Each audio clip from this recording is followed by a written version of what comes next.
আসসালামু আলাইকুম বন্ধুরা, আশা করি তোমরা সবাই ভালো আছো। চলে এলাম টেনিস স্কুল অ্যাডমিশন প্রোগ্রামের আরো একটি লেকচার নিয়ে। আমি আছি এস এম আর রায়ান। আজকে তোমাদের সাথে আলোচনা করব আমাদের লেকচার নাম্বার 18 বা 18 নিয়ে, এবং টপিক হলো ব্যাংক ব্যবস্থার প্রাথমিক ধারণা। তোমরা কিন্তু নাম দেখে বুঝতে পারছো আমরা 17 নম্বর লেকচারে আমাদের যে ফাইন্যান্স প্রথম পত্র বা অর্থায়ন প্রথম পত্র টপিক ছিল সব শেষ করেছি। আজকে থেকে আমরা শুরু করব হচ্ছিল অর্থায়ন দ্বিতীয় পত্র, বা যেটিকে আমাদের বইয়ের নাম হলো ব্যাংকিং ও বিমা। আমরা ব্যাংকিংয়ে মোট 6টি লেকচার করব এবং বিমাতে মোট 4টি লেকচার করব। এই প্রথম 6টি লেকচারের মধ্যে আমি এবং মাহা ভাইয়া মিলে নিবেন, আর পরে 4টি শুধু আমি একা নিব। সো এরপর আবার তোমাদের অবশ্য কিছু লিখিত অংশ বা বিগত বছরের প্রশ্ন নোট আলোচনা থাকবে, তো সেগুলো পরে। আমরা আজকে থেকে মূলত আমাদের অর্থায়ন প্রথম পত্র শেষ করে দ্বিতীয় পত্রে পা দিলাম। এখন তোমাদের প্রশ্ন থাকতে পারে যে ভাইয়া, ফাইন্যান্স প্রথম পত্র তো অবশ্যই গুরুত্বপূর্ণ, তবে সেকেন্ড পেপার দিয়ে কেমন কোশ্চেন আসে? সো এইটা বলতে চাই, তোমরা কিন্তু ইতিমধ্যে এটা জানো যে 2015 এবং 16 সাল থেকে কিন্তু এই যে ঢাকা বিশ্ববিদ্যালয়ের ভর্তি পরীক্ষায় ফাইন্যান্সটি ইনকর্পোরেট করা হয়। এর আগে কিন্তু ফাইন্যান্স ছিল না। তবে ফাইন্যান্স না মানে যখন ছিল না তখনও কিন্তু ব্যাংকিং এর প্রশ্ন আসতো। তোমরা কি জানো এটা? তখন ম্যানেজমেন্টের সাথে অনেকগুলো ব্যাংকিং এর প্রশ্ন দিয়ে দেওয়া হতো। সো যখন থেকে না ফাইন্যান্স একটি আলাদা সাবজেক্ট হিসাবে আমাদের অ্যাডমিশন প্রোগ্রামে আসে, তার আগে থেকেই কিন্তু এই ব্যাংকিং এর প্রশ্ন ম্যানেজমেন্টের সাথে মিলিয়ে আসতো। আর 2015-16 সালের ব্যাচ থেকে যখন এই ব্যাংকিংটি একত্রিত করা হয়, অর্থায়নের বা ফাইন্যান্স প্রশ্ন একত্রিত করা হয়, তখন থেকে কিন্তু ফাইন্যান্সের সাথে সাথে কিন্তু ব্যাংকিংয়েরও প্রশ্ন আসতো। দেখা যায় 20টি প্রশ্নের মধ্যে 7টি থেকে 8টি কিন্তু ব্যাংকিংয়ের প্রশ্ন থাকতো। আর তোমাদের বর্তমানে এখন হয়তো বা এইবার সার্কুলারে মোট 12টি করে এমসিকিউ দিতে হবে মোট ফাইন্যান্সে। এর মধ্যে দেখা যাবে তোমাদের 5টি থেকে 6টি ব্যাংকিংয়ের প্রশ্ন, ব্যাংকিং ও বিমা মিলিয়ে। তো তোমরা বুঝতেই পারছো যে ব্যাংকিং এবং বিমা কিন্তু কোনোভাবেই কম গুরুত্বপূর্ণ নয়। সো অবশ্যই তোমরা গুরুত্ব সহকারে পড়বা অ্যান্ড বুঝতে তো পারছো আমাদের কিভাবে কি লেকচারটা আগাবে। সো চলো শুরু করা যাক। তো শুরু করার আগে আমি আমার ক্যামেরাটা একটু অফ করে নিই, তাহলে স্ক্রিনটা পুরো লেকচার থাকবে, দেখাও যাবে, তোমরা সুবিধা মতো পড়তে পারবা, আমিও সুবিধা মতো পড়াতে পারবো। তো চলো আমরা আমাদের পরবর্তী টপিকে আগাই।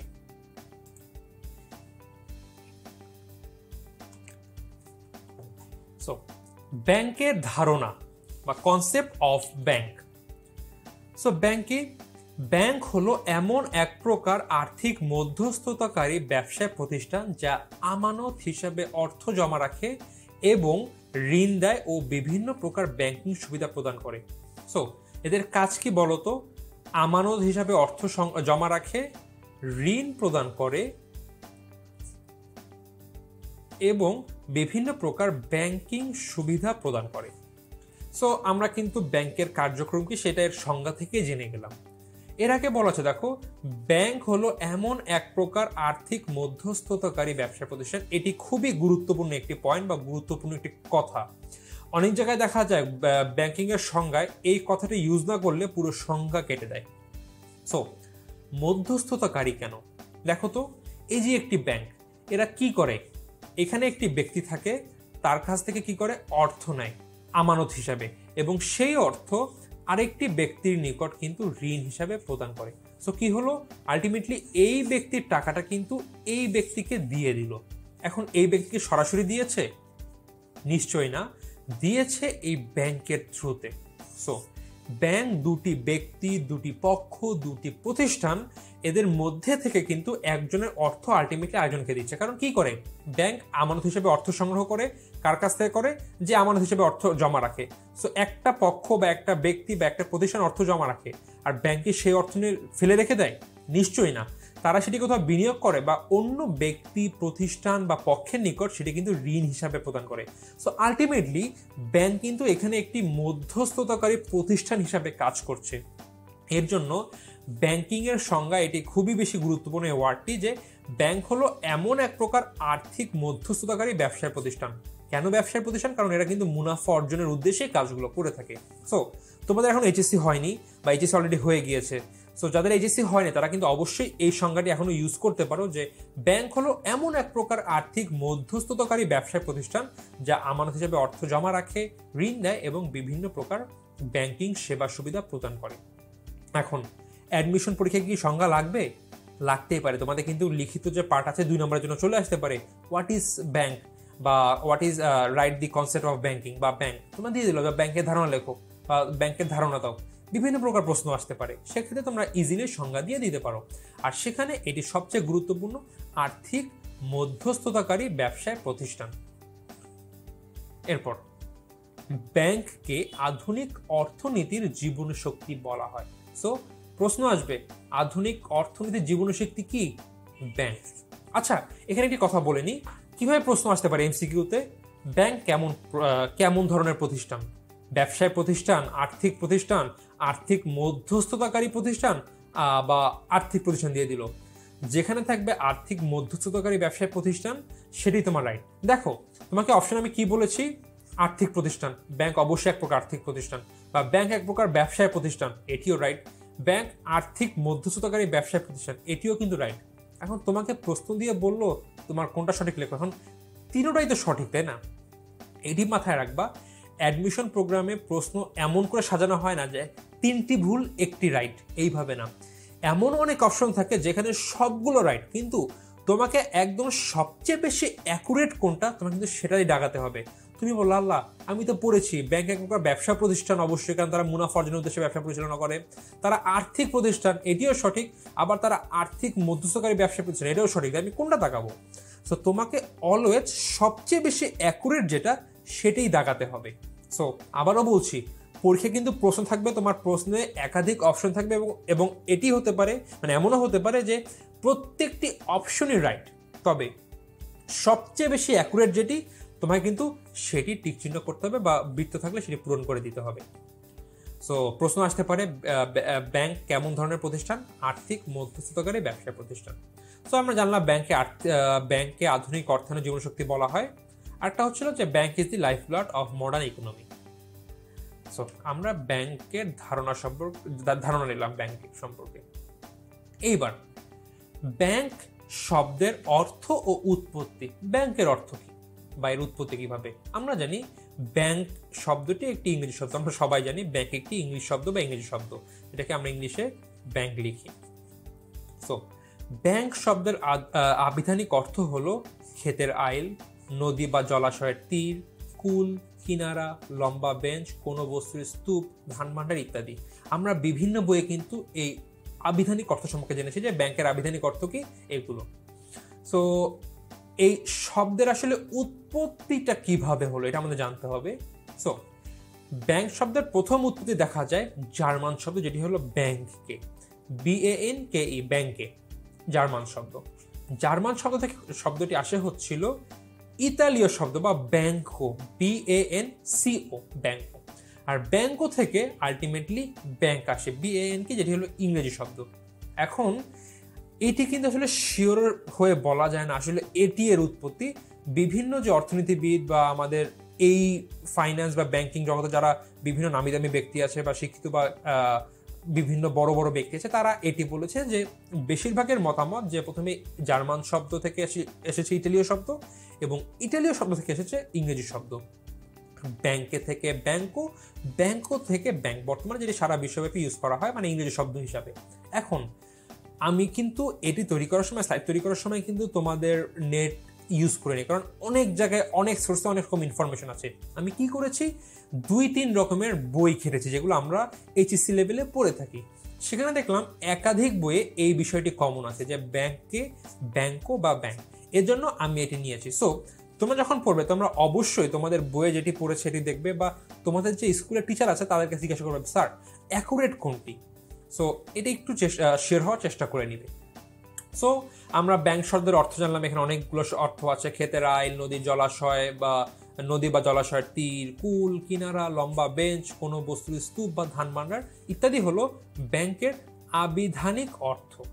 আর এটি এক প্রকার ইংরেজি শব্দ, এবং এটি এসেছে জার্মান শব্দ থেকে ইতালীয় শব্দ, ইতালীয় শব্দ থেকে ইংরেজি শব্দ। এরপর আমরা দেখব ব্যাংক ব্যবস্থার ধারাবাহিক উন্নতির ইতিহাস, অর্থাৎ ব্যাংক যুগে যুগে কিভাবে উন্নত লাভ করেছে বা উন্নতি হয়েছে। সো সেটি যাওয়ার আগে আমরা একটু দেখব যে ব্যাংকের বিভিন্ন যুগ। সো ব্যাংকে মোটামুটি 3টি যুগে বা 3টি কালে ভাগ করা যায়। একটি হচ্ছিল প্রাচীনকালের ব্যাংকিং, একটি হলো মধ্যযুগীয় ব্যাংকিং এবং আরেকটি হলো আধুনিক যুগের ব্যাংকিং। সো প্রথমে আমরা আসবো হচ্ছিল প্রাচীনকালের ব্যাংকিং। খ্রিস্টপূর্ব 5000 অব্দ, দেখো খ্রিস্টপূর্ব 5000 অব্দ হতে 400 খ্রিস্টাব্দ, অর্থাৎ খ্রিস্টপূর্ব 500 অব্দ থেকে খ্রিস্টাব্দ 400, এটা কিন্তু মাথায় রাখতে হবে। এখানে সবচেয়ে গুরুত্বপূর্ণ যে পয়েন্টটি সেটি হলো প্রাচীনকালের সময়সীমা কত, মধ্যযুগীয় সময়সীমা কত বা আধুনিক যুগের সময়সীমা কত। সো প্রাচীনকালের সময়সীমা কত, খ্রিস্টপূর্ব 5000 অব্দ থেকে খ্রিস্টাব্দ 400 অব্দ পর্যন্ত সময়কালকে প্রাচীন যুগের ব্যাংকিং ধরা হয়। অর্থাৎ এই সময়কালের মধ্যে যে ব্যাংকিং ব্যবস্থা ছিল তাকে ধরে নেওয়া হয় যে প্রাচীন কালের ব্যাংকিং ব্যবস্থা। এই যুগের উল্লেখযোগ্য সভ্যতাগুলো হলো চীন সভ্যতা বা চৈনিক সভ্যতা, বৈদিক সভ্যতা, বেবিলিয়ন সভ্যতা, তারপর রোমান সভ্যতা, পারস্য সভ্যতা ইত্যাদি। সো এই যুগের যে উল্লেখযোগ্য সভ্যতা ছিল তারা ছিল এরা। এখানে 5টির নাম বলা আছে, তোমাদের বেশিরভাগ বইয়ে কিন্তু এই 5টি সভ্যতার কথা বলা হয়েছে। সো প্রশ্ন আসতে পারে, বৈদিক সভ্যতা ব্যাংকিং ব্যবস্থার কোন যুগে অন্তর্ভুক্ত ছিল? উত্তর হবে প্রাচীন যুগে। বা তোমাদের 2 নম্বর প্রশ্ন আসতে পারে যে প্রাচীনকালের ব্যাংকিং ব্যাখ্যা করো, কত এর সময়সীমা কত ছিল এবং সেখানে কোন কোন সভ্যতা উল্লেখযোগ্য ছিল, আসতেই পারে তোমাদের। সো সবচেয়ে বেশি গুরুত্বপূর্ণ যেটি, যে খ্রিস্টপূর্ব 5 অব্দ থেকে খ্রিস্টাব্দ 400 অব্দ হচ্ছিল প্রাচীন ব্যাংক ব্যবস্থার সময়কাল। এরপর মধ্যযুগীয় ব্যাংক ব্যবস্থা। যেহেতু 400 খ্রিস্টাব্দ শেষ হয়েছে, স্বাভাবিকভাবে 401 খ্রিস্টাব্দে থেকে কিন্তু আমাদের মধ্যযুগে শুরু হওয়ার কথা, এবং ঠিক একইভাবে কিন্তু 401 খ্রিস্টাব্দ হতে 400 খ্রিস্টাব্দ পর্যন্ত এই মধ্যযুগীয় ব্যাংকিং ব্যবস্থার সময়সীমা ছিল। অর্থাৎ খ্রিস্টাব্দ 400 থেকে খ্রিস্টাব্দ 1400 পর্যন্ত।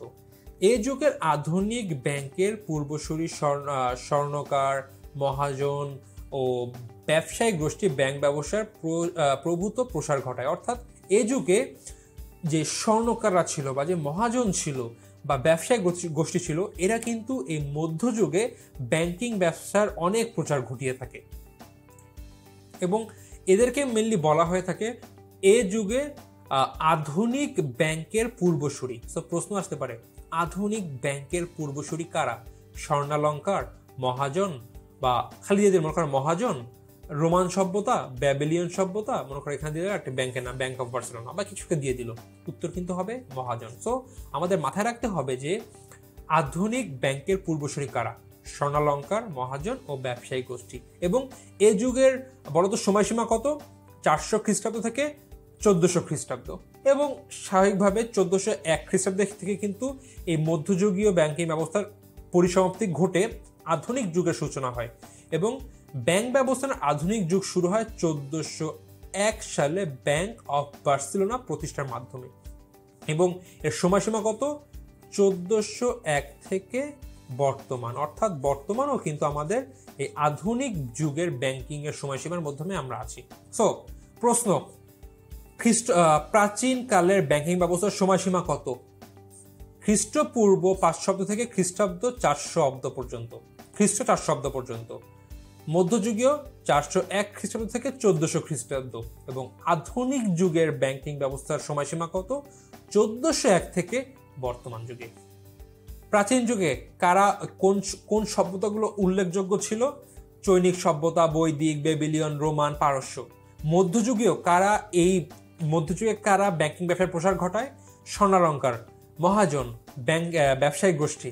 বা প্রশ্ন থাকতে পারে, মধ্যযুগে কাদেরকে আধুনিক ব্যবসার পূর্বসূরি বলা হতো? বা খালি প্রশ্ন, আধুনিক ব্যবসায়ের পূর্বসূরি কারা আর আধুনিক ব্যাংকিং ব্যবসায়ের পূর্বসূরি কারা? স্বর্ণালঙ্কার, মহাজন বা ব্যবসায়িক গোষ্ঠী। আধুনিক যুগে কোন ব্যাংকের মাধ্যমে আধুনিক যুগের মানে ব্যাংকিং আধুনিক যুগের যাত্রা শুরু হয়? ব্যাংক অফ বার্সেলোনা প্রতিষ্ঠার মাধ্যমে। সো এখান থেকে আশা করি প্রশ্ন আসে কিন্তু আমরা সবকিছু পারবো। এইবার আরো কিছু প্রশ্ন দেখবো, যে বিভিন্ন ব্যাংকের নাম, প্রতিষ্ঠানের স্থান বা প্রতিষ্ঠান সন এবং তাদের সম্পর্কে বিভিন্ন তথ্য জানবো আমরা।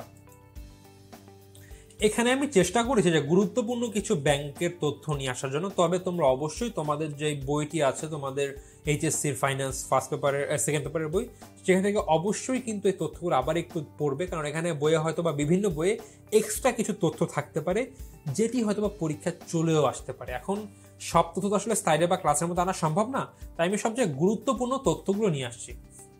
সো শানসি ব্যাংক এর স্থান হচ্ছিল প্রতিষ্ঠানের স্থান চীনে, এবং এটি প্রতিষ্ঠার সন কত?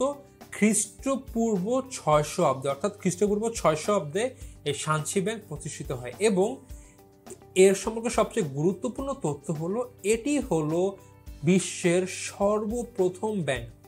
প্রশ্ন আসবে, বিশ্বের সর্বপ্রথম ব্যাংক কোনটি? Shanxi bank. বিশ্বের সর্বপ্রথম ব্যাংক কত সালে প্রতিষ্ঠিত হয়? খ্রিস্টপূর্ব 600 অব্দে। শানসি ব্যাংক কোথায় প্রতিষ্ঠিত হয়? চীনে। বা চীনের সর্বপ্রথম ব্যাংকের নাম কি? Shanxi bank. কত সালে প্রতিষ্ঠিত হয়? 600 অব্দে। সো এগুলো কিন্তু অবশ্যই মাথায় রাখতে হবে। ব্যাংক অফ ভেনিস এটি কোথায় প্রতিষ্ঠিত হয়? ইটালিতে। কত সালে? 1157 খ্রিস্টাব্দে। এটি হচ্ছিল বিশ্বের প্রথম সরকারি ব্যাংক। প্রশ্ন হবে, বিশ্বের প্রথম সরকারি ব্যাংক কোনটি? Shanxi bank. Bank of Venice. Bank of Venice কোথায় প্রতিষ্ঠিত হয়? ইটালিতে। কত সালে? 1157 খ্রিস্টাব্দে। সো বা 1157 সালে মাথায় রাখতে হবে। Bank of Barcelona. আমরা জানি বার্সেলোনা কিন্তু স্পেনের একটি জায়গা, আমরা যারা ফুটবল প্রেমী আমরা সবাই এটি জানি। সো ব্যাংক অফ বার্সেলোনা কোথায় প্রতিষ্ঠিত হয়? স্পেনে। কত সালে? 1401 সালে। এবং এই 1401 সাল থেকেই কিন্তু আলটিমেটলি আধুনিক ব্যবসা ব্যাংকিং জগতের সময়সীমা শুরু হয়ে থাকে। সো ব্যাংক অফ বার্সেলোনা কত সালে প্রতিষ্ঠিত হয়? 1401 সালে। এবং এটি হলো বিশ্বের প্রথম সাংগঠনিক ব্যাংক। প্রশ্ন আসবে, বিশ্বের প্রথম সাংগঠনিক ব্যাংক কোনটি? Bank of Barcelona. Bank of San Giorgio যেটি প্রতিষ্ঠিত হয় জেনেভাতে। কত সালে? 1178 খ্রিস্টাব্দে। বণিকদের যৌথ উদ্যোগে প্রতিষ্ঠিত প্রথম ব্যাংক। সো বণিকদের যৌথ উদ্যোগে প্রতিষ্ঠিত প্রথম ব্যাংক কোনটি? সেটি হলো ব্যাংক অফ সান জর্জিও। এরপর আমাদের আসা হচ্ছিল রিক্স ব্যাংক অফ সুইডেন। এটা কোথায় প্রতিষ্ঠিত হয়? দেখো নামে বলা আছে কিন্তু সুইডেন। সো রিক্স ব্যাংক অফ সুইডেন প্রতিষ্ঠিত হয়। এর প্রতিষ্ঠাকাল কত? 1656 সালে। এবং বিশ্বের প্রথম নোট ইস্যুকারী, প্রথম সনদপ্রাপ্ত ও প্রথম কেন্দ্রীয় ব্যাংক। অর্থাৎ বিশ্বের প্রথম কেন্দ্রীয় ব্যাংক কোনটি? রিক্স ব্যাংক অফ সুইডেন। কোন দেশের কারা নোট প্রচলন করে? ওই দেশের কেন্দ্রীয় ব্যাংক। স্বাভাবিকভাবে যদি প্রশ্ন আসে যে কোন ব্যাংক পৃথিবীতে প্রথম নোট ইস্যুকারী ব্যাংক হিসেবে প্রতিষ্ঠিত হয়, উত্তর হবে রিক্স ব্যাংক অফ সুইডেন। কত সালে? 1656 খ্রিস্টাব্দে বা 1656 সালে। এবং এটা ছিল প্রথম সনদপ্রাপ্ত ব্যাংক। ব্যাংক অফ ইংল্যান্ড প্রতিষ্ঠিত কোথায় হয়? ইংল্যান্ডে। কত খ্রিস্টাব্দে? 1694 খ্রিস্টাব্দে। এবং বিশ্বের দ্বিতীয় সনদপ্রাপ্ত ও প্রথম সাংগঠনিক কেন্দ্রীয় ব্যাংক। এটি দ্বিতীয় সনদপ্রাপ্ত, তবে কেন্দ্রীয় ব্যাংকের দিক থেকে মানে যদি আমি সাংগঠনিক কিনা দেখি, সেই ক্ষেত্রে পৃথিবীর প্রথম সাংগঠনিক কেন্দ্রীয় ব্যাংক হচ্ছিল ব্যাংক অফ ইংল্যান্ড। এবং এই ব্যাংককে মাদার অফ অল ব্যাংকও বলা হয়ে থাকে। প্রশ্ন আসতে পারে, মাদার অফ অল ব্যাংক কোনটি? Bank of England. Hindustan bank এটি কোথায় হয়? ভারতে। 1700 সালে। ভারত উপমহাদেশে প্রথম প্রতিষ্ঠিত বাণিজ্যিক ব্যাংক। সো প্রশ্ন আসতে পারে আমাদের উপমহাদেশে বা ভারত উপমহাদেশের প্রথম প্রতিষ্ঠিত ব্যাংক কোনটি? দি হিন্দুস্তান ব্যাংক। কত সালে প্রতিষ্ঠিত হয়? 1700 খ্রিস্টাব্দে। এবং আমাদের দেশের কেন্দ্রীয় ব্যাংক হলো বাংলাদেশ ব্যাংক, যেটি আলটিমেটলি কিন্তু বাংলাদেশে প্রতিষ্ঠিত হয়েছে। এবং এটি কত সালে প্রতিষ্ঠিত হয়? 1972 খ্রিস্টাব্দে বা 1972 সালে। এবং এটি বাংলাদেশের কেন্দ্রীয় ব্যাংক।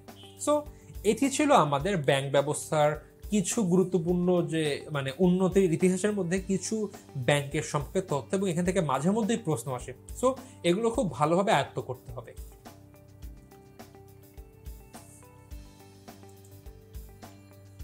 এবার আমরা দেখব ব্যাংকিং এর ধারণা।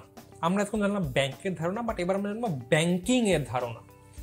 সো ব্যাপক অর্থে জনসাধারণের কাছ থেকে চলতি, সঞ্চয় ও মেয়াদি হিসাবে অর্থ গ্রহণ, চেক গ্রহণ ও পরিশোধ, ঋণ প্রদান, বিল বাট্টাকরণ, এক স্থান থেকে অন্য স্থানে গ্রাহকদের অর্থ স্থানান্তরে সাহায্য করা সব প্রভৃতি কাজকে সমষ্টিগতভাবে ব্যাংকিং বলা হয়। অর্থাৎ চলতি বিভিন্ন আমানতের মাধ্যমে অর্থ গ্রহণ করছি, চেক দিচ্ছি, ঋণ পরিশোধ করছে, বিল বাট্টা করছে বা অর্থ স্থানান্তর করছে, সব কাজকে আলটিমেটলি সামষ্টিগতভাবে ব্যাংকিং বলা হয়। সো সহজ অর্থে ব্যাংকিং প্রতিষ্ঠান কর্তৃক সম্পাদিত কার্যাবলীকে ব্যাংকিং বলে। অর্থাৎ ব্যাংক যেই কাজটা করে, যেসব কাজগুলো তাকে বলা হবে ব্যাংকিং। অর্থাৎ ব্যাংকের কাজকে আমরা ব্যাংকিং বলি। সো দেখো, এই যে ব্যাংক প্রতিষ্ঠান সম্পাদিত কার্যাবলী ব্যাংকিং, অর্থাৎ এই ব্যাংক প্রতিষ্ঠান যে কাজগুলো সম্পাদন করবে সেগুলোকে আমরা কি বলবো? ব্যাংকিং। সো আবারও যদি রিপিট করি, একটি ব্যাংক যে সকল কাজ করে সেই কাজগুলোকে আলটিমেটলি ব্যাংকিং বলা হয়ে থাকে। এবার ব্যাংকারের ধারণা। ব্যাংকার কি? যে ব্যক্তি ব্যাংক ব্যবসায়ের মূলত ব্যাংকিং সেবা দানের সাথে জড়িত কর্মকাণ্ডে কার্যরত থাকে তাকে ব্যাংকার বলে। অর্থাৎ যে ব্যক্তি ব্যাংকিং ব্যবসার কর্মকাণ্ডে কার্যরত থাকে তাকে ব্যাংকার বলে। এখন একজন যে ব্যাংকে চাকরি করে সেও কিন্তু ব্যাংকের কর্মকাণ্ডের সাথে জড়িত থাকে, যে গ্রাহক সেও কিন্তু জড়িত থাকে। তবে যারা গ্রাহক তারা কিন্তু কখনোই ব্যাংকার হবে না। কারা ব্যাংকার হবে? মূলত ব্যাংকিং সেবা দানের সাথে জড়িত। অর্থাৎ মূলত যেই সব ব্যক্তি ব্যাংকিং সেবা দানের সাথে জড়িত থাকে তাদেরকে আমরা কি বলবো? ব্যাংকার। তাই আমরা দেখি আমাদের চাচা, ফুপা বা বাবা, মা যারাই ব্যাংকে চাকরি করে তাদেরকে কিন্তু ব্যাংকার বলা হয়ে থাকে। সো কারা কারা ব্যাংকার হতে পারে? চেয়ারম্যান, ব্যবস্থাপনা পরিচালক, ব্যবস্থাপক, হিসাব নিরীক্ষক, এরা কিন্তু সবাই গ্রাহকদের ব্যাংকিং সেবা দানের জন্য কাজ করে থাকে বা সেবা দানের সাথে বা ব্যাংকের কার্যক্রমের সাথে একদম ওতপ্রোতভাবে জড়িত থাকে। সো এরা কিন্তু ব্যাংকার। দেন সিকিউরিটি গার্ড, পিয়ন, এরা ব্যাংকার? বলো তো না, এরা কিন্তু ব্যাংকার না। কারণ দেখো, হ্যাঁ এটা কিন্তু তোমরা অবশ্যই বলো, ভাইয়া সিকিউরিটি গার্ড বা পিয়ন এরাও তো একটা ব্যাংকে চাকরি করে, ব্যাংকে জব করে, যারা আছে ব্যাংকের পিয়ন বা সিকিউরিটি গার্ড, ওরাও তো ব্যাংকের কার্যক্রমের সাথে জড়িত। কিন্তু দেখো তো, ওরা যে কাজ করছে ওই কাজগুলো কি ব্যাংকের কার্যক্রম? পিয়ন তার কাজ কি? হয়তো বা বিভিন্ন নথিপত্র এদিক ওদিক নিয়ে যাওয়া, ফটোকপি করা বা বিভিন্ন জিনিসপত্র আগায় দেওয়া। সো সে তো নর্মাল কাজ করছে, এটা কি একটি কোনো ব্যাংকিং এর কাজ? না।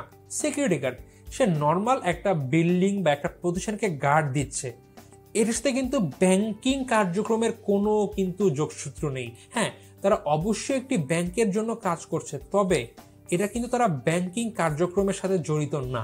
এর জন্য সিকিউরিটি গার্ড বা পিয়ন এরা কিন্তু ব্যাংকার না।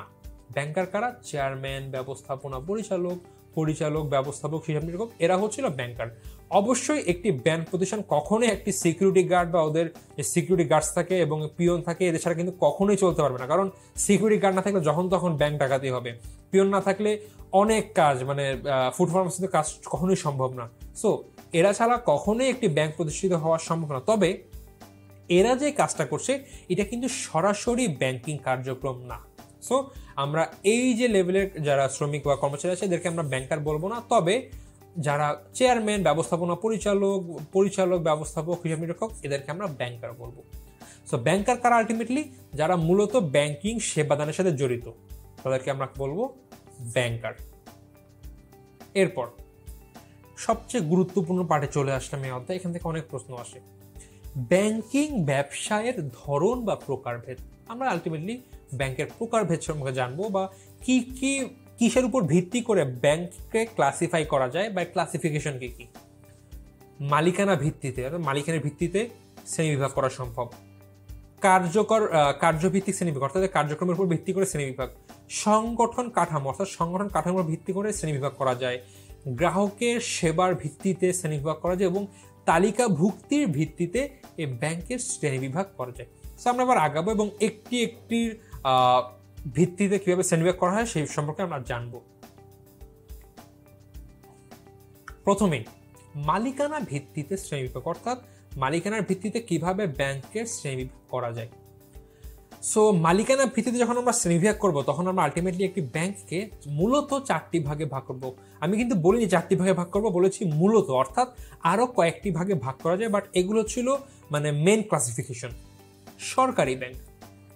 সরকারি ব্যাংক বললে আমরা বুঝতে পারি সংগঠন, নিয়ন্ত্রণ, পরিচালক ও ও মালিক সবই হবে সরকার, অর্থাৎ যে সকল ব্যাংকের সংগঠন, নিয়ন্ত্রণ, পরিচালনা এবং মালিক সবই হলো সরকার, তাদেরকে আমরা সরকারি ব্যাংক বলবো।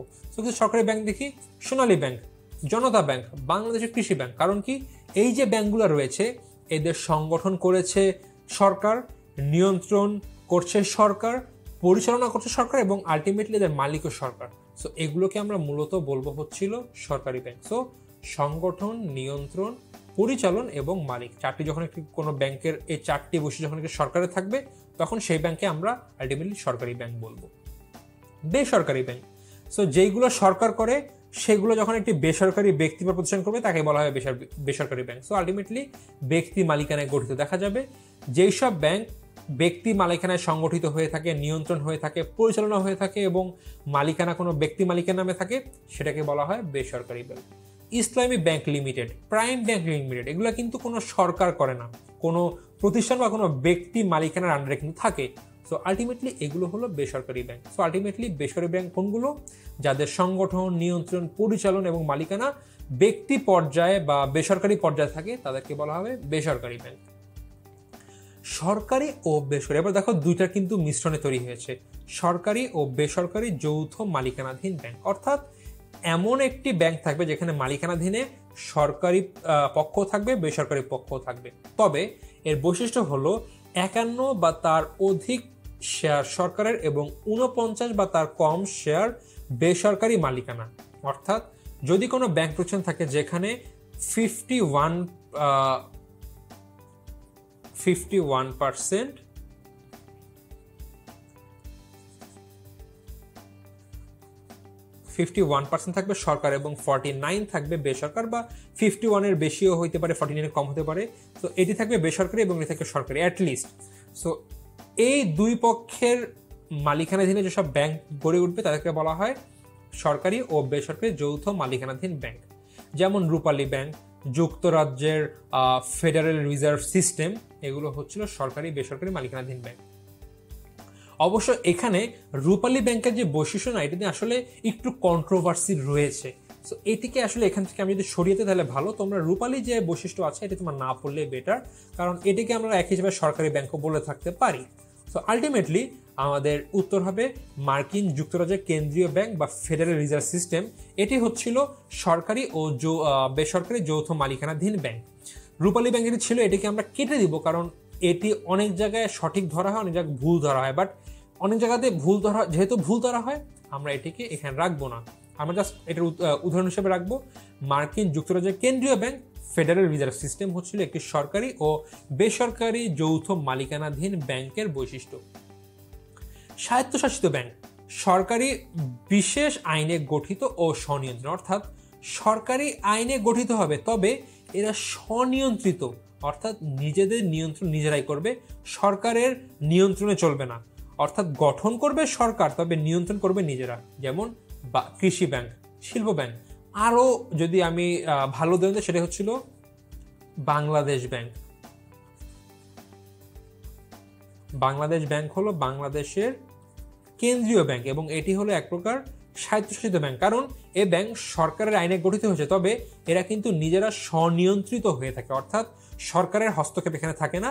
এই ব্যাংক নিজের মতো করে নিজেদেরকে নিয়ন্ত্রণ করে থাকে। সো আমরা মালিকানা ভিত্তিতে কিন্তু শ্রেণী বিভাগ সম্পর্কে জানলাম। এবার আমরা জানবো কার্যভিত্তিক শ্রেণী বিভাগ। কেন্দ্রীয় ব্যাংক, আমরা জানি প্রত্যেকটি দেশের কিন্তু একটি করে কেন্দ্রীয় ব্যাংক থাকে এবং এটি আমরা ভালোভাবে জানবো আমাদের যে পরবর্তী লেকচার সেটি, কারণ সেটির সম্পূর্ণ লেকচারটি একমাত্র কেন্দ্রীয় ব্যাংক নিয়ে। সো কেন্দ্রীয় ব্যাংক কি? কেন্দ্রীয় ব্যাংক হলো যে কোনো দেশের সকল ব্যাংকের অভিভাবক। হয়তো একটি দেশে মোট 52টি ব্যাংক আছে, কিন্তু এদের উপরে মাথার উপরে ঠিক একটি ব্যাংক থাকবে যে এদের সকলকে অভিভাবকের মতো পরিচালনা করবে, দেখাশোনা করবে, এবং এই ব্যাংকটিকে বলা হয় কেন্দ্রীয় ব্যাংক, যেটিকে বলা হয় সরকারি ব্যাংক অথবা দেশের একমাত্র ব্যাংকিং প্রতিষ্ঠান এবং সকল ব্যাংকের অভিভাবক। কোনো দেশেই একটির বেশি অধিক কেন্দ্রীয় ব্যাংক থাকতে পারে না, অর্থাৎ একটি দেশে মাত্র একটি কেন্দ্রীয় ব্যাংক থাকবে। সো কার্যভিত্তিকভাবে প্রশ্ন থাকতে পারে কোনো দেশের একক ব্যাংকিং প্রতিষ্ঠানের নাম কি? কেন্দ্রীয় ব্যাংক। সো প্রতিটি স্বাধীন দেশের একটি করে কেন্দ্রীয় ব্যাংক থাকে। সো আমরা আলটিমেটলি জানি, এটা আমরা পড়েছি কেন্দ্রীয় ব্যাংক কি। বাণিজ্যিক ব্যাংক, কেন্দ্রীয় ব্যাংকের বাদে বাকি যে বেশিরভাগ ব্যাংক থাকে সবগুলো বাণিজ্যিক ব্যাংক, এবং সাধারণভাবে ব্যাংক বলতে বাণিজ্যিক ব্যাংকেই বোঝানো হয়ে থাকে। সো বাণিজ্যিক ব্যাংকের মূল উদ্দেশ্য কি? মুনাফা অর্জন। আর মুনাফা অর্জনের জন্য প্রতিষ্ঠিত ব্যাংকসমূহকে কিন্তু আমরা বাণিজ্যিক ব্যাংক বলি। বিশেষায়িত ব্যাংক, বিশেষায়িত ব্যাংক হচ্ছিল পার্টিকুলার কোনো সেক্টরকে নিয়ে কাজ করার জন্য গঠিত ব্যাংক। দেখো, কৃষি ব্যাংক শুধুমাত্র কৃষিকে নিয়ে কাজ করে। শিল্প ব্যাংক দেশের একমাত্র শিল্প খাত নিয়ে কাজ করে। বিনিয়োগ ব্যাংক, এদের কাজ হচ্ছিল বিনিয়োগ করা এবং অবলেখকের কাজ করা। আমরা ইতিমধ্যে জেনেছি অবলেখকের কাজ কি, এবং বিনিয়োগ মানে ইনভেস্ট করা। সো প্রশ্ন আসবে, বিনিয়োগ ব্যাংক কি কি কাজ করে থাকে? বিনিয়োগ ও অবলেখকের কাজ। মিশ্র ব্যাংক, এদের কাজ হলো আমানত সংগ্রহ করা এবং বিনিয়োগ করা। বা বিনিময় ব্যাংক, এদের শুধুমাত্র কাজ বৈদেশিক বিনিময় করা। সো এরকম কিছু ব্যাংকিং প্রতিষ্ঠান থাকে যারা নির্দিষ্ট কোনো কাজকে কেন্দ্র করে বা নির্দিষ্ট কোনো সেক্টরকে কেন্দ্র করে গঠিত হয়ে থাকে, এবং ওই ব্যাংকগুলোকে বলা হয় বিশেষায়িত ব্যাংক। অন্যান্য ব্যাংক, দেশি ব্যাংক, মহাজন শ্রেণী ও সুদের ব্যবসায়ী। এখনো কিন্তু, যদি আমাদের দেশে এখন এটি নাই, কিন্তু আগে ছিল বা এখনো পৃথিবীর বিভিন্ন দেশে গেলে দেখা যায় গ্রামের যে মহাজন থাকে সে উচ্চ সুদের ঋণ প্রদান করে। সো এই যে এখনো ব্যক্তিগত আছে বা এই যে প্রথা চালু আছে, এগুলোকে বলা হয় দেশি ব্যাংক, অর্থাৎ মহাজন শ্রেণী ও সুদের ব্যবসায়ী, এদেরকে দেশীয় ব্যাংক বলা হয়ে থাকে। আঞ্চলিক ব্যাংক, একটি উদাহরণ হলো এডিবি। এডিবি ফুল ফর্ম কি বলতো? Asian development bank. মাঝে মধ্যে প্রশ্ন আসতে পারে এডিবির ফুল ফর্ম কি, বা আঞ্চলিক ব্যাংকের একটি উদাহরণ দাও। উদাহরণ হবে এডিবি। আচ্ছা, এশিয়ান ডেভেলপমেন্ট ব্যাংক, বলতো এরা কোন জায়গাকে, মানে ওরা কাজ করে থাকে কোন মহাদেশকে নিয়ে?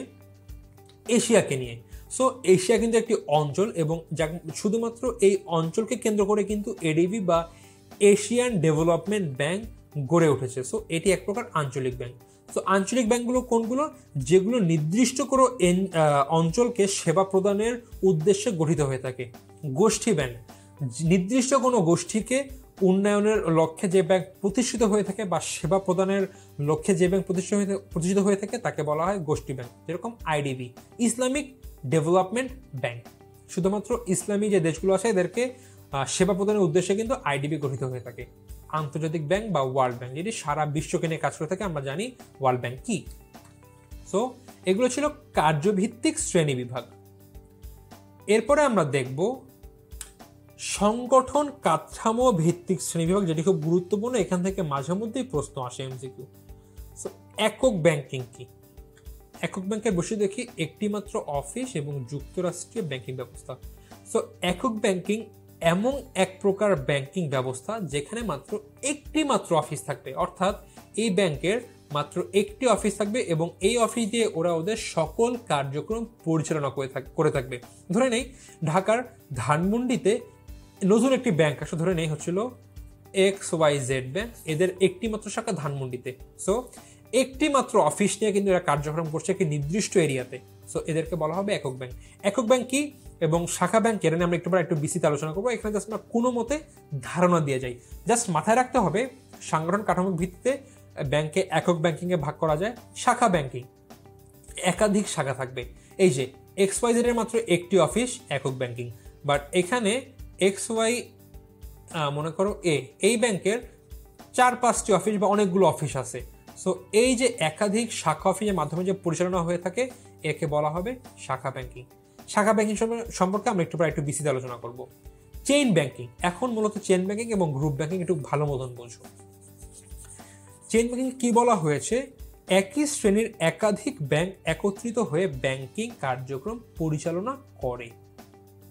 ধরে নেই এ একটি ব্যাংক, বি একটি ব্যাংক, এম একটি ব্যাংক, জেড একটি ব্যাংক, এক্স একটি ব্যাংক, পি একটি ব্যাংক, টি একটি ব্যাংক। দেখো এরা কিন্তু একই শ্রেণীর, মোটামুটি একই রকম কাজ করে ছোট ছোট। এখন এরা মাঝে মধ্যে করতে পারে, ভাই তোমরা সবাই মিটিংয়ে আসো। তখন ওরা মিটিং ডিসিশন হলো, আচ্ছা আমরা তো এখন আলাদা ব্যাংক, বাট আমরা কি করি, আমরা সব এক হয়ে যাই। এক হয়ে আমরা একত্রিত হয়ে মানে আমরা সব নিজেদের একত্রিত হয়ে একটা সিঙ্গেল ব্যাংক হিসাবে কাজ করি। যদিও আমাদের নাম সব আলাদা থাকবে, এ এর নাম এ থাকবে, পি এর নাম পি, জেড এর নাম জেড থাকবে, তবে আমরা অনেকটা একত্রিত হয়ে কাজ করব। কিভাবে? এম হচ্ছিল খুলনায়, এ ঢাকাতে, পি চিটাগংয়ে, এ শাখা অফিস হিসাবে এম কাজ করবে, এম এর শাখা অফিস হিসাবে পি কাজ করবে, এইভাবে সব একত্রিত হয়ে একটি কাজ করবে। এবং যখন এইভাবে কাজ করে দেখো চেনের মতো হয়ে যায়, এটাকে বলা হয় চেইন ব্যাংকিং। এরপর চেইন ব্যাংকিং কি আলটিমেটলি একই শ্রেণীর একাধিক ব্যাংক একত্রিত হয়ে তাদের ব্যাংকিং কার্যক্রম যখন পরিচালনা করে থাকে তাদেরকে বলা হয় চেইন ব্যাংকিং। যদিও এরা কিন্তু নিজেদের বৈশিষ্ট্য আছে এগুলোর কিন্তু বলিদান করে না, অর্থাৎ নিজেদের বৈশিষ্ট্যকে বা নিজেদের আলাদা একটি ক্যারেক্টারিস্টিক্স আছে, এটা কিন্তু বৈশিষ্ট্যকে বজায় রেখেই কিন্তু এরা একত্রিত হয়ে কার্যক্রম পরিচালনা করে থাকে। এরপরে আছে গ্রুপ ব্যাংকিং। একটি বড় প্রতিষ্ঠানের নিয়ন্ত্রণে কতিপয় ছোট ছোট ব্যাংক তাদের কার্যক্রম পরিচালনা করে থাকে। ধরে নেই এই ছোট ব্যাংকগুলো আছে এখানে, এদের মতোই আছে, এখানে বড় একটি ব্যাংক আসলো, ব্যাংক ধরে নিয়ে হচ্ছিল মনে করো বড় একটি ব্যাংক, মনে করো আইএফআইসি ব্যাংক, বড় একটি ব্যাংক। এরা ছোট ছোট ব্যাংক। এখন দেখলো এরা যেহেতু ছোট ছোট ব্যাংক, আইএফআইসি ব্যাংক এদের শেয়ার কিনে নিল, হয়তো বা 50%-এর বেশি শেয়ার কিনে নিল, এবং আলটিমেটলি যখন 50%-এর বেশি শেয়ার হয়ে গেল বা সর্বাধিক পরিমাণ শেয়ার আইএফআইসি ব্যাংকের আন্ডারে চলে গেল, তখন আইএফআইসি ব্যাংক কিন্তু এইসব ব্যাংকের মালিক হয়ে যায় এক হিসাবে। সো আইএফআইসির ব্যাংকে আন্ডারে কিন্তু এই ব্যাংকগুলো তখন কাজ করবে। সো দেখো গ্রুপ ব্যাংকিং কি বলা হয়েছে, একটি বড় প্রতিষ্ঠানের নিয়ন্ত্রণে কতিপয় ছোট ব্যাংক তাদের কার্যক্রম পরিচালনা করে। একটি বড় প্রতিষ্ঠানের আন্ডারে অনেকগুলো ছোট প্রতিষ্ঠান কার্যক্রম পরিচালনা করে, যেটাকে বলা হচ্ছে গ্রুপ ব্যাংকিং। এখানে নিয়ন্ত্রক প্রতিষ্ঠানকে হোল্ডিং কোম্পানি, অর্থাৎ এই যে আইএফআইসি এটাকে বলা হবে হোল্ডিং কোম্পানি, আর এই যে যারা নিয়ন্ত্রিত হয় তাদেরকে বলা হয় সাবসিডিয়ারি কোম্পানি। সো যে ব্যাংক সবগুলোকে হোল্ড করবে তাকে বলা হবে হোল্ডিং কোম্পানি, বা বড় কোম্পানিকে বলা হবে হোল্ডিং কোম্পানি, এবং যাদেরকে নিয়ন্ত্রণ করা হয় এদেরকে বলা হবে সাবসিডিয়ারি কোম্পানি। সো একটি বড় গ্রুপের আন্ডারে যখন ছোট ব্যাংকগুলো কার্যক্রম পরিচালনা করে এটাকে বলা হবে গ্রুপ ব্যাংকিং। সো কাঠামো ভিত্তিক শ্রেণীবিভাগে আমরা দেখলাম যে গ্রুপ ব্যাংকিং কি, চেইন ব্যাংকিং কি, শাখা ব্যাংকিং কি এবং একক ব্যাংকিং কি, এবং সাংগঠনিক কাঠামো ভিত্তিতে একটি ব্যাংকে মোট 4টি ভাগে ভাগ করা যায়, বা ব্যাংক সমূহকে মোট 4টি ভাগে ভাগ করা যায়। তো আমরা দেখলাম সংগঠন কাঠামো ভিত্তিতে শ্রেণীবিভাগ। এরপরে আমরা দেখব গ্রাহক সেবার ভিত্তিতে। এর মধ্যে আছে পাইকারি ব্যাংক, এর মধ্যে আছে খুচরা ব্যাংক। পাইকারি ব্যাংক কোনগুলো? সাধারণত বড় প্রতিষ্ঠানকে সেবা প্রদানের উদ্দেশ্যে পরিচালিত হয়ে থাকে, অর্থাৎ কিছু কিছু ব্যাংক মাঝে মধ্যে প্রতিষ্ঠিত হয়, তারা শুধুমাত্র বড় বড় ব্যবসায়িক প্রতিষ্ঠানকে সেবা প্রদান করবে। সো যারা শুধুমাত্র বড় প্রতিষ্ঠানকে সেবা প্রদানের উদ্দেশ্যে পরিচালিত হয়ে থাকে বা গঠিত হয়ে থাকে এদেরকে বলা হয় পাইকারি ব্যাংক। খুচরা ব্যাংক কি? ব্যক্তি পর্যায়ে সেবা প্রদানের উদ্দেশ্যে পরিচালিত হয়ে থাকে। আমাদের আশেপাশে আমরা যত রকম ব্যাংক দেখে থাকি সবই, বা বাণিজ্যিক ব্যাংক দেখে থাকি সবই কিন্তু খুচরা ব্যাংক, কারণ এরা ব্যক্তি পর্যায়ে কিন্তু সেবা প্রদান করে থাকে।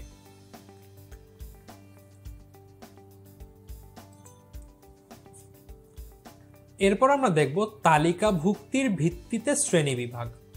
আমরা জানি প্রত্যেকটি ব্যাংকিং প্রতিষ্ঠানকে কিন্তু উক্ত দেশের যে সেন্ট্রাল ব্যাংক আছে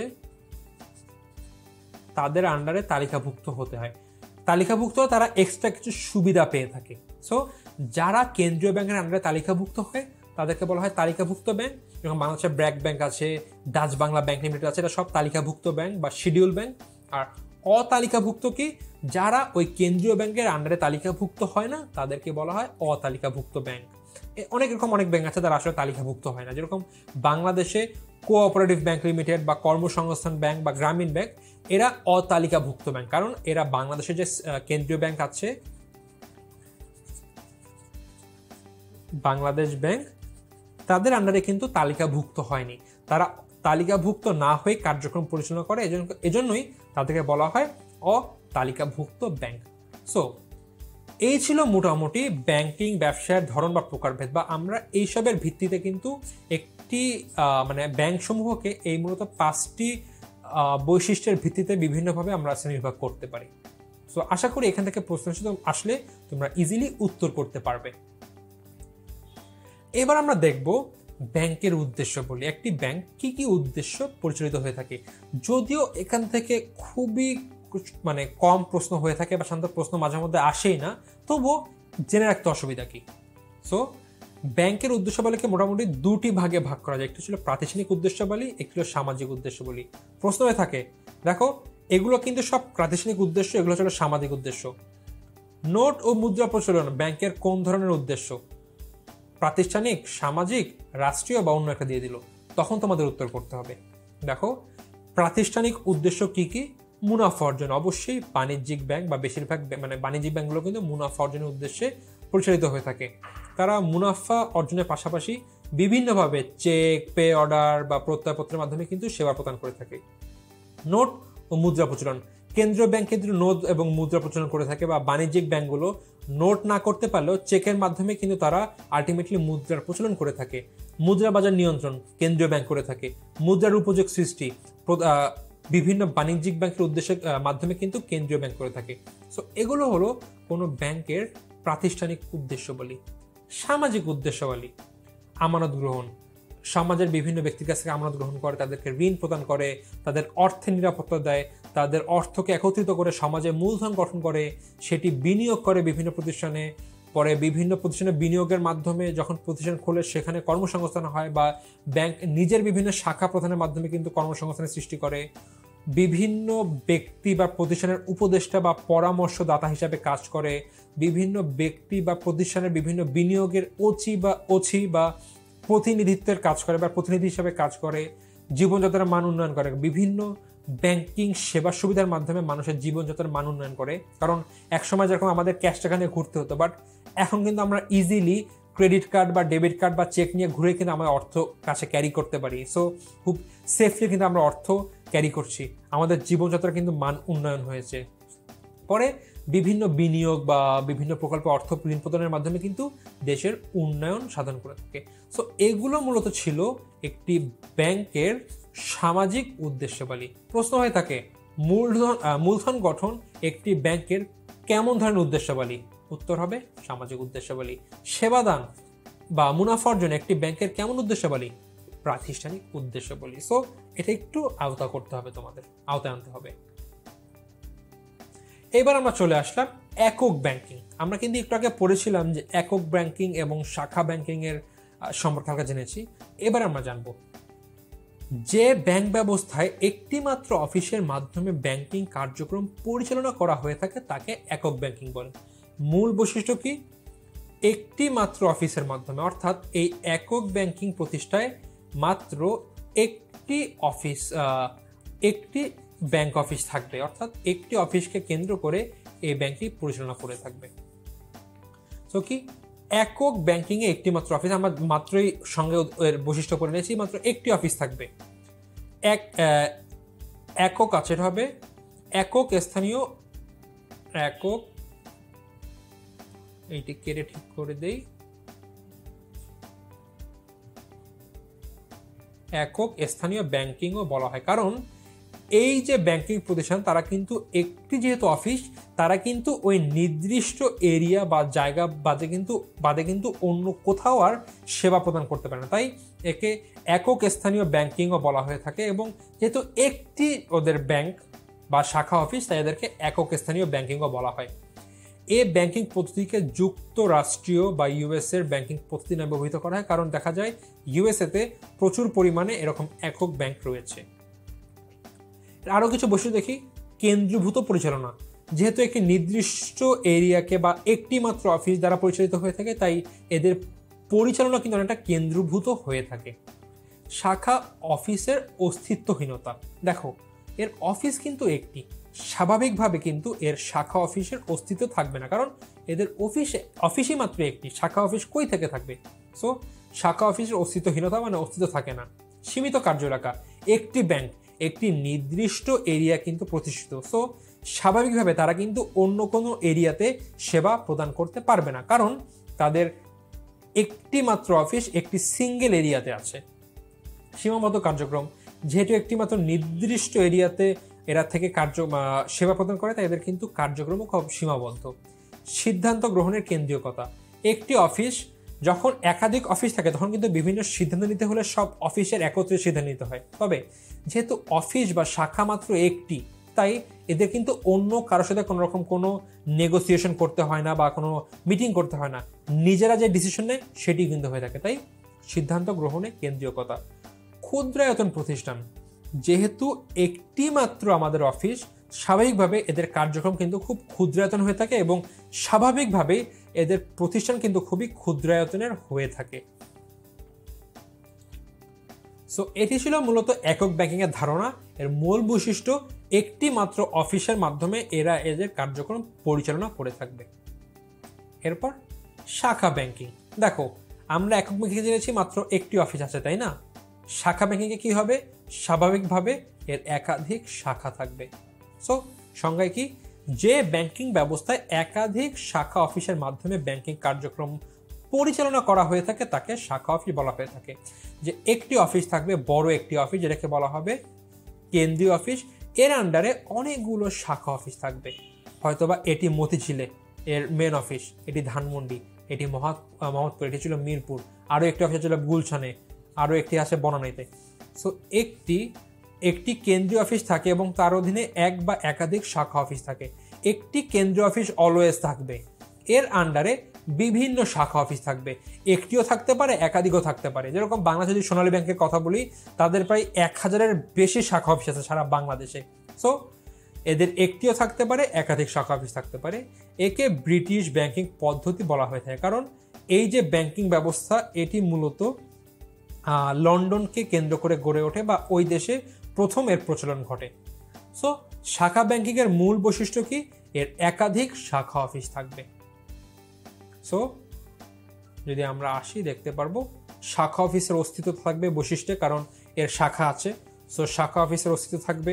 কেন্দ্রীয় ব্যাংকের, এই কেন্দ্রীয় ব্যাংক বলতে এই যে কেন্দ্রীয় অফিস, এটাকে বোঝানো বলা হয়েছে। সো এরা শাখা অফিস, স্বাভাবিকভাবে এরা কিন্তু সব কেন্দ্রীয় অফিসের সাথে সুসম্পর্ক রাখবে, কারণ এরা হচ্ছিল আলটিমেটলি সব শাখা অফিসের অভিভাবক। সুসম্পর্ক থাকবে। প্রধান অফিস কর্তৃক নিয়ন্ত্রণ। এই যে কেন্দ্রীয় অফিস থাকবে, এখানে আমি বলেছি এটিকে কেন্দ্রীয় অফিস। সো এটির মাধ্যমে কিন্তু সবাইকে নিয়ন্ত্রণ করা হবে, অর্থাৎ যেই কেন্দ্রীয় অফিস থাকবে এর বাকি সব শাখা অফিসকে নিয়ন্ত্রণ করবে। কেন্দ্রীয় কর্মী প্রশাসন, সাধারণত কেন্দ্রীয় যে অফিস থাকবে এরা সব যে বিভিন্ন কর্মীদের নিয়োগ বা এদের পদোন্নতি বা ছাঁটাই সব কিন্তু সাধারণত এই কেন্দ্রীয় অফিসই করে থাকে, বা এদের যত রকম নিয়োগ থেকে সব কাজ কিন্তু আলটিমেটলি এই কেন্দ্রীয় অফিসই করে থাকে। বৃহদায়তন প্রতিষ্ঠান, যেহেতু এর অনেকগুলো শাখা আছে, স্বাভাবিকভাবেই একক ব্যাংকের সাথে তুলনা করলে কিন্তু এদের আয়তন বৃহৎ। এবার আমরা দেখব বাংলাদেশে ব্যাংক ব্যবস্থার নিয়ন্ত্রণ বিধান। অর্থাৎ ব্যাংক ব্যবসাতে নিশ্চয়ই নিয়ম নীতি থাকতে হবে যার মাধ্যমে এটি ভালোভাবে নিয়ন্ত্রণ করা যায়, তাই না? তো এর জন্য আমাদের দেশে একটি ব্যাংকিং কোম্পানি আইন আছে, যেটি সবচেয়ে গুরুত্বপূর্ণ আমাদের দেশে, ব্যাংকিং কোম্পানি আইন 1991। সো এটির আন্ডারে বাংলাদেশের সকল ব্যাংকিং প্রতিষ্ঠান পরিচালিত হয়ে থাকে। এই আইনের অধীনে এদেরকে প্রতিষ্ঠিত হতে হয় এবং এই আইনের উপর ভিত্তি করে বাংলাদেশের যত রকম ব্যাংকিং প্রতিষ্ঠান আছে এদেরকে পরিচালিত হতে হয়। বাট এর বাদে আরও একটি আছে, যেটা ছিল BIS প্রবর্তিত ব্যাসেল 1 এবং ব্যাসেল 2। Basal 1, basal 2। এই BIS বলতে ব্যাংক অফ ইন্টারন্যাশনাল সেটেলমেন্ট, এদের কর্তৃক প্রবর্তিত ব্যাসেল 1 এবং ব্যাসেল 2 যদি দুটি নিয়ম, যার মাধ্যমে ব্যাংকসমূহ ঝুঁকিভিত্তিক মূলধনের পর্যাপ্ততা বিষয়টি নিশ্চিত করে। এখন এখান থেকে খুব বেশি প্রশ্ন আসে না, তাই এটা আমি গভীরে যাব না বা ব্যাখ্যা করবো না, কারণ তোমরা কিন্তু অলরেডি এটি তোমরা জেনে এসেছো। তবুও ব্যাখ্যা, যেহেতু তোমাদের গভীর ব্যাখ্যা গেলে অবশ্যই ভালো হতো, বাট যেহেতু এটি একটু কমপ্লেক্স একটি বিষয় বা অনেকের বুঝতে অসুবিধা হয় মাঝে মধ্যে, এবং এখান থেকে প্রশ্ন আসে না, তাই যেই লেভেলে প্রশ্ন আসে আমি ওই লেভেলে আলোচনা করে যাব এখানে। সো BIS হচ্ছিল দুটি নিয়ম প্রদান করেছে, ব্যাসেল 1, ব্যাসেল 2।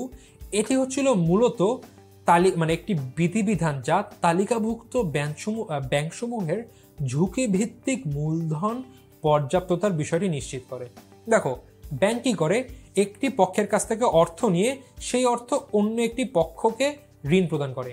সো এটি কিন্তু ঝুঁকির মধ্যে পড়ে যায়, কারণ যাদেরকে ঋণ দিয়েছে যদি তারা কোনো কারণে সেই অর্থ ফেরত না দেয়, তাহলে কিন্তু ব্যাংকসমূহকে নিজের পকেট থেকে ওই আমানতকারীকে তার অর্থ ফেরত দিতে হবে। সো এটি কিন্তু আলটিমেটলি ব্যাংকের জন্য বিশাল এক ক্ষতি। সো এগুলো যেন হাত থেকে রক্ষা পায় বা এর জন্য একটা নিয়ম নীতির আন্ডারে থাকে, এর জন্যই কিন্তু বিআইএস ব্যাসেল 1 এবং ব্যাসেল 2 প্রদান করেছে এবং বিশ্বের বিভিন্ন ব্যাংকিং প্রতিষ্ঠান এটি ফলো করে। 1988 সালে ব্যাসেল 1 প্রবর্তিত হয় এবং পরে এ ফ্রেমওয়ার্ক আরও যুগোপযোগী করার জন্য ব্যাসেল 2 প্রণয়ন করা হয়। অর্থাৎ 1988 সালে এই ব্যাসেল 1 প্রদান করা হয় এবং এটি পরে আরও কিছু মডিফাই করে ব্যাসেল 2 প্রণয়ন করা হয়। এখন প্রশ্ন আসে, ব্যাসেল 2 এ কয়েকটি স্তম্ভ বা পিলার্স আছে? ব্যাসেল 2 এ মোট 3টি স্তম্ভ বা পিলার আছে। প্রথম স্তম্ভ কি? ন্যূনতম মূলধনের পর্যাপ্ত নিশ্চিত করে। দ্বিতীয় স্তম্ভ কি? তদারকি পর্যালোচনার ব্যবস্থা করে। তৃতীয় স্তর বা স্তর না, আমরা স্তম্ভই বলি যেহেতু এখানে স্তম্ভ বা পিলার বলা হয়েছে। তৃতীয় স্তম্ভ বা স্তম্ভ 3 বলে বাজার শৃঙ্খলা বজায় রাখা। সো বিআইএস কি করে? তালিকাভুক্ত ব্যাংকসমূহের ঝুঁকিভিত্তিক মূলধনের পর্যাপ্ততার বিষয়টি নিশ্চিত করে।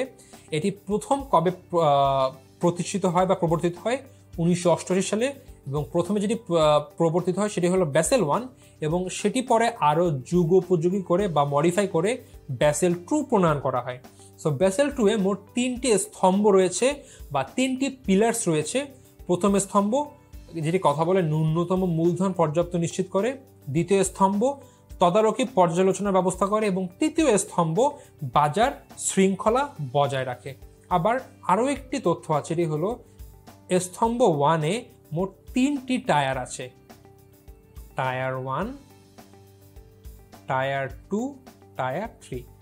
টায়ার 1 এ হচ্ছিল মুখ্য মূলধন নিয়ে কাজ করে। এটি মাথায় রাখবে যে ন্যূনতম মূলধন বা স্তম্ভ 1 এ আবার 3টি টায়ার আছে। টায়ার 1 হচ্ছিল মুখ্য মূলধন, টায়ার 2 হচ্ছিল সম্পূরক মূলধন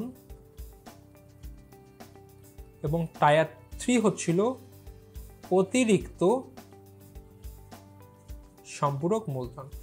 সো এই বিষয়গুলো তোমরা জানলে আলটিমেটলি যদি বিআইএস থেকে কোনো প্রশ্ন আছে তোমরা ইনশাল্লাহ পেয়ে যাবা বা কমন পড়ে যাবে।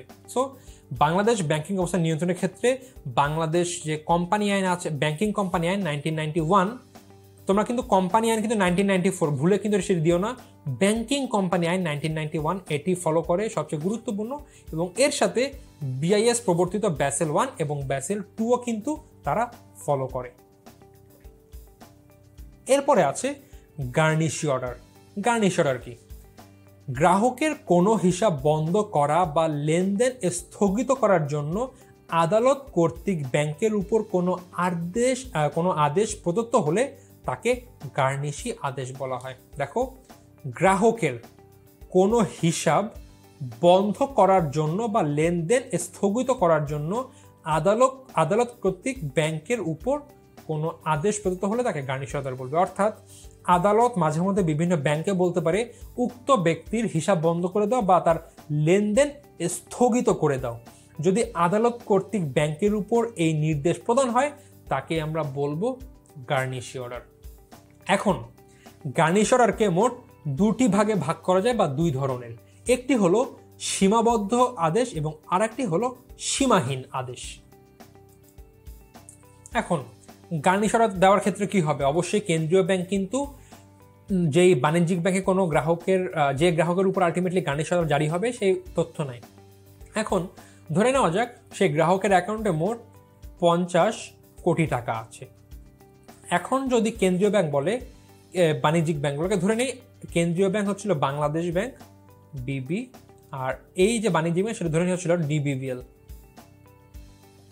আর ধরে নেই কোনো গ্রাহক, ধরে নেই মিস্টার এক্স। সো যদি এই মিস্টার এক্স এর এখন ডাচ বাংলা ব্যাংকে মোট 50 কোটি টাকা আছে তার অ্যাকাউন্টে। সো বাংলাদেশ ব্যাংক কোনো কারণে হয়তো বা তার বিভিন্ন বিষয়ে ইনফরমেশন নিচ্ছে, ডিবিবিএল কাছ থেকে নিল 50 কোটি টাকা। এখন মনে করেন যদি বাংলাদেশ ব্যাংক বলে দেয় ডিবিবিএলকে যে মিস্টার এক্স এর যে অ্যাকাউন্টে 50 কোটি আছে তার মধ্যে সে যেন 30 কোটি টাকার উপরে কোনো লেনদেন করতে না পারে বা তুলতে না পারে বা কোথাও ট্রান্সফার করতে না পারে, বাকি 20 কোটির উপর তার যা ইচ্ছা তা করুক, বাট 30 কোটির উপরে সে কোনো লেনদেন করতে পারবে না। সো একটি নির্দিষ্ট যে অ্যামাউন্টের উপরে বা নির্দিষ্ট অর্থের উপরে যখন এই নির্দেশ প্রদান হয় তখন তাকে বলা হয় সীমাবদ্ধ আদেশ। অর্থাৎ একটি নির্দিষ্ট সময়ের জন্য নির্দিষ্ট পরিমাণ অর্থের উপর যদি এই গার্নিশি অর্ডার জারি হয় তাকে বলা হয় সীমাবদ্ধ আদেশ। বাট 50 কোটি টাকার উপরে তার লেনদেন স্থগিত করা হলো বা বন্ধ করা হলো, তাকে বলা হবে সীমাহীন আদেশ। তো গার্নিশি অর্ডারকে মোট এই দুটি ভাগে ভাগ করা যায়। এখন বিভিন্ন রিজনে একটি দেশের কেন্দ্রীয় ব্যাংক ওই দেশের কোনো ব্যক্তির বিভিন্ন হিসাবের উপরে এই আদেশ জারি করতে পারে। সো হতে পারে সে ফ্রডের টাকা বা হয়তো বা ঘুষের টাকা বা চুরির টাকা, এরকম বিভিন্ন রিজন হতে পারে। হয়তো বা দেউলিয়া হয়ে যাচ্ছে, তাই তার অ্যাকাউন্ট থেকে তার যে পাওনাদার আছে তাদেরকে অর্থ দিবে। এরকম বিভিন্ন রিজনে গার্নিশি অর্ডার জারি হতে পারে। সো আলটিমেটলি গার্নিশি অর্ডার হলো গ্রাহকের কোনো হিসাব বন্ধ করা বা লেনদেন স্থগিত করার জন্য আদালত কর্তৃক, বা আদালত বলতে আলটিমেটলি সেটি পরে বাংলাদেশ ব্যাংকের মাধ্যমে কোনো ব্যাংকের উপর, অর্থাৎ যেই ব্যাংকে ওই গ্রাহকের হিসাব ছিল বা অ্যাকাউন্ট ছিল, ব্যাংকের উপর কোনো আদেশ প্রদত্ত হলে তাকে গার্নিশি আদেশ বলা হয়। এরপরে কেওয়াইসির পুনরূপ নো ইয়োর কাস্টমার, তোমার কাস্টমারকে জানা। ব্যাংক হিসাব খোলার সময় গ্রাহকদের এই ফর্মটি পূরণ করতে হয়। এই ফর্মে মূলত একটি গ্রাহক সম্পর্কে বিভিন্ন তথ্য প্রদান করতে হয়। একটি গ্রাহক তো একটি ব্যাংক হিসাব খুলবে, তবে এর সাথে কেওয়াইসি ফর্ম পূরণ করতে হয়, কারণ সেখানে গ্রাহক বিভিন্ন ইনফরমেশন বলতে তার ব্যক্তিগত ইনফরমেশন প্রদান করে, যেন আগামীতে সেই ব্যক্তি কোনো রকম 2 নাম্বারি কার্যক্রম বা ফ্রড কার্যক্রম না করতে পারে। যদি করার চেষ্টা করে সেক্ষেত্রে যেন কেওয়াইসি ফর্মের মাধ্যমে সেই গ্রাহকের সকল তথ্য গ্রহণ করা যায়। এখন আমরা আরো কিছু গুরুত্বপূর্ণ তথ্য সম্পর্কে জানবো। একটি হলো ব্যাংকার গ্রাহকের সম্পর্ক। এসব থেকে সাধারণত প্রশ্ন আসে না, বাট যদি চলে আসে তাই আমাদের জানা। ব্যাংক মানে কিরকম সম্পর্ক? দেনাদার পাওনাদার সম্পর্ক। একটি ব্যাংকের গ্রাহকের মধ্যে দেনাদার পাওনাদার সম্পর্ক গঠিত হয়ে থাকে। কিভাবে? যখন একটি ব্যক্তি, ধরেন মিস্টার এক্স, একটি ব্যাংক হচ্ছিল এবি ব্যাংকের কাছে আমানত টাকা রাখে, তখন কিন্তু এক্স পাওনাদার আর এবি ব্যাংক কিন্তু দেনাদার। আবার যখন এবি ব্যাংক এক্স কে ঋণ প্রদান করে তখন কিন্তু এবি ব্যাংক হচ্ছিল পাওনাদার আর এক্স কিন্তু দেনাদার। সো ব্যাংক এবং গ্রাহকের মধ্যে এইভাবে দেনাদার পাওনাদারের সম্পর্ক সৃষ্টি হতে পারে। পরে গ্রাহকের সম্পদের অর্থ তত্ত্বাবধায়ক হিসাবে সম্পর্ক। মাঝে মধ্যে গ্রাহকের সম্পদের তত্ত্বাবধান করে থাকে ব্যাংক, সেই হিসাবে গ্রাহকের অর্থ সম্পদের তত্ত্বাবধায়ক হিসাবে সম্পর্ক হবে। তারপরে গ্রাহকের প্রতিনিধি হিসাবে সম্পর্ক। বিভিন্ন বিনিয়োগ বা বিভিন্ন কাজে মাঝে মধ্যে বিভিন্ন গ্রাহকের প্রতিনিধি হিসাবে কিন্তু, বা বিভিন্ন অর্থ সংগ্রহ বা বিভিন্ন ছোটখাটো কাজেও কিন্তু কমিশনের বিনিময়ে বা চার্জের বিনিময়ে বিভিন্ন ব্যাংক প্রতিষ্ঠান বিভিন্ন ব্যক্তির বা গ্রাহকের প্রতিনিধি হিসাবে কাজ করে, তখন গ্রাহকের প্রতিনিধি হিসেবে সম্পর্ক হবে। বা ব্যাংকিং সেবা সরবরাহকারী হিসাবে সম্পর্ক। ব্যাংক যে সকল সেবাই প্রদান করে একটি গ্রাহককে, সবই কিন্তু একটি ব্যাংকিং সেবা। সো এর মাধ্যমে ব্যাংকিং সেবা সরবরাহকারী হিসাবে কিন্তু এদের মধ্যে সম্পর্ক সৃষ্টি হতে পারে। সো আরেকটি গুরুত্বপূর্ণ তথ্য হলো ব্যাংকার ও গ্রাহকের সম্পর্ক বা ব্যাংকের সাথে গ্রাহকের সম্পর্ক কখন পরিসমাপ্তি হয় বা কখন নাই হয়ে যায়। গ্রাহক যখন তার হিসাব বন্ধ করে দেয় তখন আলটিমেটলি ব্যাংকের সাথে গ্রাহকের কোনো হিসাব আর থাকে না। বা গ্রাহক আদালত কর্তৃক দেউলিয়া ঘোষিত হলে, যখন আদালত কোনো গ্রাহককে দেউলিয়া ঘোষণা করে তখন সাথে সাথে কিন্তু ওই গ্রাহকের যে ব্যাংক হিসাব আছে সেটি কিন্তু বন্ধ হয়ে যায় বা অটোমেটিক গার্নিশ অর্ডার কিন্তু তার উপর পড়ে যায়। স্বাভাবিকভাবে যখন সীমাহীন গার্নিশ অর্ডার পড়ে যাচ্ছে তখন কিন্তু গ্রাহক এবং ব্যাংকের আর কোনো সম্পর্ক থাকছে না। গ্রাহক পাগল হয়ে গেলে বা মারা গেলে, যদি কোনো কারণে গ্রাহক তার মানসিক ভাবে অসুস্থ হয়ে পড়ে মানসিকভাবে বা মারা যায়, সেই ক্ষেত্রে ব্যাংকের সাথে কিন্তু গ্রাহকের সম্পর্ক বিচ্ছিন্ন হয়। হয়তোবা সেই ক্ষেত্রে যখন গ্রাহকের যে নমিনি থাকে তার সাথে ব্যাংক নতুন করে সম্পর্ক সৃষ্টি করে। সীমাহীন গার্নিশি আদেশ আদালত কর্তৃক জারি করা হলে, যখন সীমাহীন গার্নিশ অর্ডার জারি হয় তখন কিন্তু ব্যাংকের সাথে গ্রাহকের হিসাবের একটি পরিসমাপ্তি ঘটে। দীর্ঘকাল ধরে হিসাবের কোনো লেনদেন করা না হলে, একটি দীর্ঘ সময় থাকে, এটি চুক্তিতে বলা থাকে যখন একটি দীর্ঘ সময় ধরে গ্রাহক তার ব্যাংকের সাথে কোনো রকম লেনদেন করবে না, হয়তোবা দীর্ঘ মাস হতে পারে বা দীর্ঘ বছর হতে পারে, চুক্তি অনুযায়ী যখন দীর্ঘকাল ধরে এই কোনো গ্রাহক তার ব্যাংকের সাথে কোনো রকম লেনদেন করবে না তখন কিন্তু গ্রাহক এবং ব্যাংকের মধ্যে একটি সম্পর্কের পরিসমাপ্তি ঘটে। সো আজকের লেকচারে আমরা এই টপিকগুলো সম্পর্কে জানলাম। আমরা মূলত ওভারঅল ব্যাংক সম্পর্কে ধারণা নিলাম। আমরা আগামীতে বাণিজ্যিক ব্যাংক সম্পর্কে জানবো, কেন্দ্রীয় ব্যাংক সম্পর্কে জানবো, বা আরও অন্য তথ্য সম্পর্কে জানবো। বাট এই লেকচারে আমরা মূলত ব্যাংকের ওভারঅল যে ধারণা বা ব্যাংকের যে তথ্য বা বৈশিষ্ট্য এই সম্পর্কে আমরা জানলাম। সো গাইস, এই ভিডিওতে আজকে বা এই লেকচার আজকে এ পর্যন্তই। দেখা হচ্ছে পরবর্তী লেকচারে। এর আগে কিন্তু তোমরা অবশ্যই পরবর্তী লেকচার যাওয়ার আগে এই লেকচার সম্পূর্ণ কমপ্লিট করবা, তাহলে কিন্তু তোমরা পরবর্তী লেকচারে গিয়ে ইজিলি সব বিষয় বুঝতে পারবা। সো সবাই ভালো থেকো, সুস্থ থেকো, দেখা হচ্ছে পরবর্তী লেকচারে।